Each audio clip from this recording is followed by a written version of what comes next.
Napansin mo ba na kapag sobrang habol ka ng habol sa isang tao, mas lalo siyang lumalayo? Pero kapag ikaw yung tipong hindi madaling makuha, parang sila pa yung kusang humahabol sa'yo. Sounds familiar, di ba? At alam mo bang hindi lang ito tungkol sa dating game, meron itong malalim na ugat sa pilosopiyang Stoicism. Ayon sa mga Stoic, ang taong may self-control at hindi alipin ng pagnanasa ay mas nagiging attractive. At dito papasok yung sikreto. Kapag ikaw ang nagpahabol, mas lalo siyang mahuhumaling sa'yo. Pero bakit nga ba ganun? At paano mo magagamit ito ng hindi nagmumukhang manipulative? Yan ang pag-uusapan natin sa video na to. Sa panahon ngayon, karamihan ng tao gusto lahat instant. Instant likes, instant swipes, instant connection. Kaya maraming lalaki at babae, kapag nagustuhan nila ang isang tao, todo habol agad. Chat buong araw, like lahat ng posts, laging available kahit anong oras. Ang ending, instead na tumaas yung value nila, nawawala. Instead na mahulog lalo yung gusto nila, nawawala ang spark. Bakit? Kasi ang sobrang habol ay nagdudulot ng imbalance. Nagiging desperado ka, at ang desperasyon never naging attractive. Imagine this. Isang lalaki ang kilala mo. Mabait, laging available, laging nagme-message ng good morning, good night. At kahit anong oras kapag tinawag mo pupunta agad, sa una matutuwa ka. Pero habang tumatagal, parang nawawala yung excitement. Parang predictable na siya. Parang wala ng challenge. Ngayon, imagine naman isang lalaking simple lang. Hindi siya laging online. Hindi siya laging sumasagot agad. Pero kapag kausap mo siya, genuine, present at totoo, hindi siya nagmamadaling makuha ang approval mo. Sino ang mas intriguing? Sino ang mas hahabulin mo? Siyempre, yung may mystery. Yung hindi agad nagpapadala sa impulses. At ito ang punto ng Stoicism. Ang taong kayang kontrolin ang sarili niyang emosyon, kayang pigilan ang urge na humabol ng sobra, at kayang mag-focus sa sarili niyang buhay.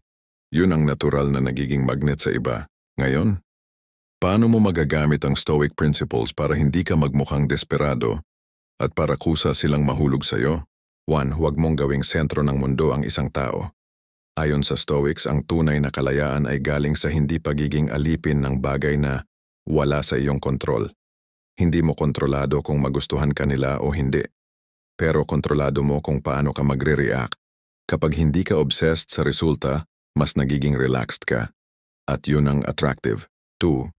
Instead na habol ka ng habol, ilaan mo yung oras sa pagpapabuti ng sarili mo. Mag-aral, mag-exercise, ayusin ang career. Ayon sa Stoicism, better to conquer yourself than to win 1,000 battles. Kapag nakikita ng tao na may sarili kang mundo at direksyon, mas gugustuhin nilang maging bahagi nito. 3.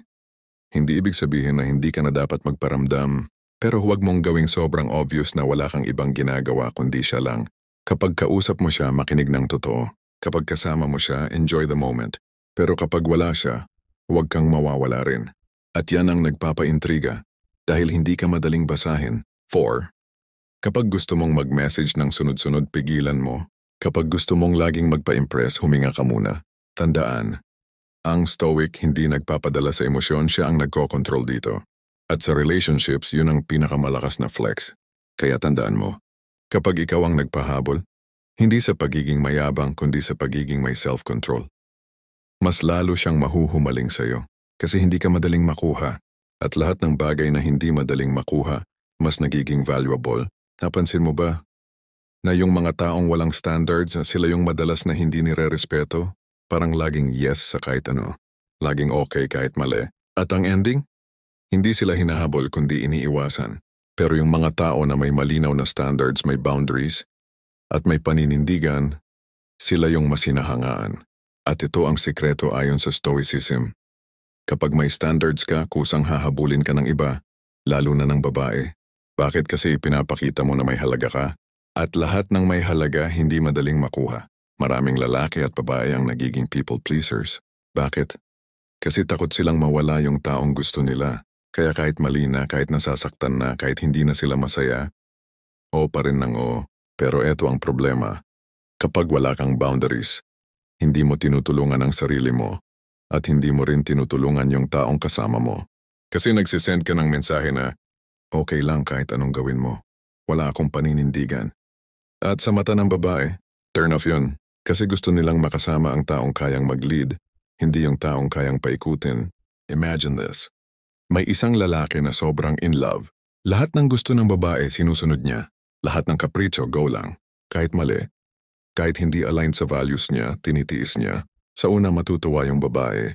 Pero habang tumatagal, mapapansin niya, parang wala siyang backbone, parang kahit ano okay lang sa kanya. At dun magsisimula ang pagkawala ng respeto. At once na mawala ang respeto, mawawala rin ang attraction. Ngayon imagine naman ang kabaligtaran. May isang lalaki na malinaw ang values niya. Kung hindi siya comfortable, kaya niyang magsabi ng no. Kung mali, kaya niyang manindigan kahit magalit yung partner niya. Hindi siya bastos pero firm siya. Ano ang mararamdaman ng babae? Security. Kasi alam niyang hindi siya hahayaang maligaw. Respect. Kasi nakikita niyang may paninindigan yung lalaki. At attraction. Kasi ang tunay na leader ay hindi yung laging yes man, kundi yung marunong magtakda ng boundaries. Ngayon, paano mo gagamitin ang Stoic principles para magkaroon ng malinaw na standards at boundaries? 1. Alamin ang values mo. Sabi ng Stoics, ang pinakamahalagang tanong ay, ano ang nasa kontrol ko at ano ang hindi? Kapag alam mo ang core values mo, honesty, respect, growth, hindi ka basta-basta natitinag. Kapag may lumapit na sitwasyon na taliwas dito, automatic kang may paninindigan. 2. Learn to say no. Hindi lahat ng no ay rejection. Minsan ang no ay protection. Kapag hindi mo kaya, kapag hindi aligned sa goals mo, kapag nakakasama sa'yo, matutong tumanggi. At guess what? Mas lalo kang rerespetuhin kapag may lakas ng loob kang mag-set ng boundaries. 3. Consistency is key. Hindi pwedeng paiba-iba ka. Ngayon yes, bukas no. Hindi yan standard, yan ay confusion. Ang Stoic ay consistent. Kung ito ang paninindigan niya, hindi siya nagbabago depende lang sa mood o sa tao. At yan ang dahilan kung bakit sila hinahabol. Kasi predictable sila in a good way. 4. Don't apologize for having standards. Maraming lalaki ang nahihiya kapag may standards sila. Baka isipin niya ang taas ng pride ko.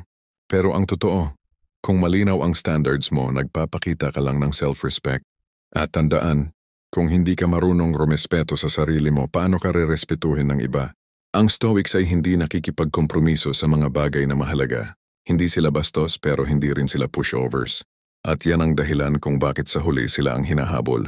Kaya tandaan mo, kapag malinaw ang standards at boundaries mo, mas lalo kang hahabulin. Kasi sa mundo kung saan lahat ay pwedeng mabili, ikaw yung hindi madaling makuha. At ang lahat ng hindi madaling makuha, mas nagiging valuable. At yan ang pangalawang sikreto ayon sa Stoicism. Na-try mo na bang makasama ang taong sobrang moody? Yung konting problema lang, galit agad. Konting delay lang, inis agad. Konting tampuhan, break up agad. Kung tatanungin mo ang babae, isa yan sa pinaka-turn off. At kabaliktaran naman, kapag may lalaki na kahit anong bagyo ng problema, steady lang, kalmado, hindi basta natitinag, yun ang parang magnet. Yun ang hindi lang hinahabol kundi sobrang hinahangaan. At ito ang huling sikreto ayon sa Stoicism. Kapag emotionally stable ka, mas lalo silang mahuhumaling sa'yo. Ang problema ng maraming lalaki ngayon, fragile emotions. Maraming lalaki ang konting rejection lang, gumuho na. Konting criticism, triggered agad. Konting failure, ayaw na mag-try ulit. At dahil dito, hindi lang sila nagmumukhang mahina, kundi nagiging pabigat pa sa relasyon. Kung ikaw mismo ay hindi stable, paano ka magiging sandigan ng partner mo? Kung ikaw mismo ay laging sumasabog sa stress, paano ka magiging kalmado sa pamilya? Kung ikaw mismo ay hindi resilient, paano ka makakapagbigay ng seguridad? Imagine this scenario. May isang lalaki sobrang in love, pero kada away nila ng girlfriend niya, bigla siyang nagwawala, nagsisigaw, nagbabantang makipaghiwalay, nagbablock sa social media. Sa una iisipin ng babae, siguro passionate lang siya. Pero habang tumatagal mapapagod siya, hindi dahil hindi niya mahal yung lalaki, kundi dahil hindi niya kayang dalhin ang bigat ng emotional instability nito.